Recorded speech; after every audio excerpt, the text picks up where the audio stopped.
అందుకనే అధ్యాపకుడు వేరు, గురువు వేరు. మన దరిద్రం ఏమిటంటే గురు పూజ రోజు అధ్యాపక దినోత్సవం చేసేస్తూ ఉంటాం. పదార్థ విజ్ఞానం బోధించేవాడు మాత్రమే అధ్యాపకుడు, పరమార్థ జ్ఞానం చెప్పేవాడే గురువు. ఆ రెండిటికి చాలా తేడా ఉంది.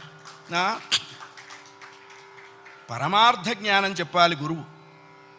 నువ్వు పని చేసి మర్చిపోయినావు, నేను గుర్తుపెట్టుకున్నా. కర్మ ఎవరిని విడిచిపెట్టదండోయ్.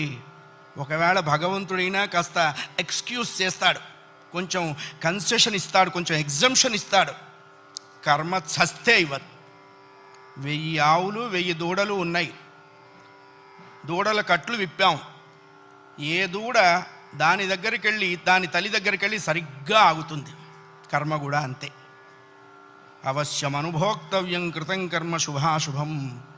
వండిన అన్నం తినలేకపోవచ్చు, చేసుకున్న కర్మని అనుభవించక తీరదు. చాలామంది కొన్ని అనవసర మాటలు మాట్లాడుతుంటారు. బ్రతకదలుచుకోలేదు, చచ్చిపోదాం అనుకుంటున్నా. చావునేటువంటిది ఏదో ఏటీఎం కార్డు పెట్టంగానే డబ్బులు వచ్చినంత ఈజీ అనుకుంటాడు.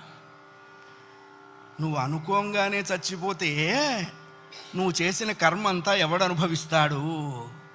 కర్మానుభవం అనుభవించడం కోసమైనా అది నిన్ను బ్రతికిస్తుంది.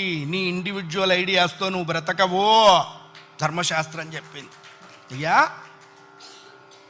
కర్మ ఎవడైనా అనుభవించాలండి.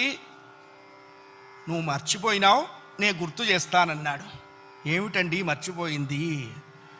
దశరథుడొకనాడు. అయ్యా,